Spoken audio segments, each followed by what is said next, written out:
வணக்கம். மாநில வேளாண்மை விரிவாக்க மேலாண்மை நிலையம் குடுமியான் மலை வழங்கும் தினம் ஒரு தொழில்நுட்ப செய்தி. இத்தொழில்நுட்ப செய்தியில் இன்று நாம் காணவிருப்பது தமிழ்நாடு வேளாண்மை பல்கலைக்கழகத்தின் மட்கு உரம் தயாரிக்கும் தொழில்நுட்பம். மேடான நிழல் பகுதியை தேர்ந்தெடுக்கவும். 20 லிட்டர் தண்ணீரில் 2 கிலோ பயோ மினரலைசரை கரைத்து பயிர் கழிவுகளின் மேல் தெளித்து கலக்கவும்.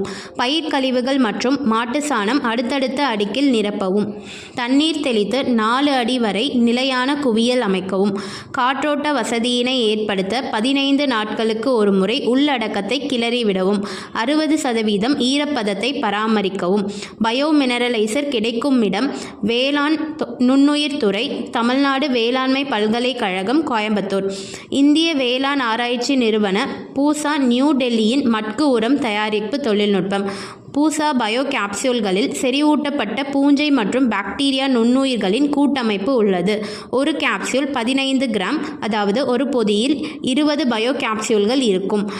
1 அல்லது 2 கேப்சூல்களை ஒரே நேரத்தில் 100 லிட்டர் தண்ணீர் மற்றும் 1 கிலோ நாட்டு சர்க்கரையில் கரைத்து 2 முதல் 5 நாட்கள் வைத்து பயிர் கழிவுகள் அல்லது மக்க வேண்டிய உயிர்ம தாவர கழிவுகளில் தெளிக்கவும். இப்பூசா பயோ கேப்சூல் கிடைக்கும் இடம் ஆன்லைன் மூலம் IARI-யில் அங்கீகரிக்கப்பட்ட நிறுவனங்களில் வாங்கலாம். இத்தொழில்நுட்பத்தினை பயன்படுத்தி விவசாய பெருமக்கள் பயனடைந்திருமாறு கேட்டுக்கொள்ளப்படுகிறது. நன்றி.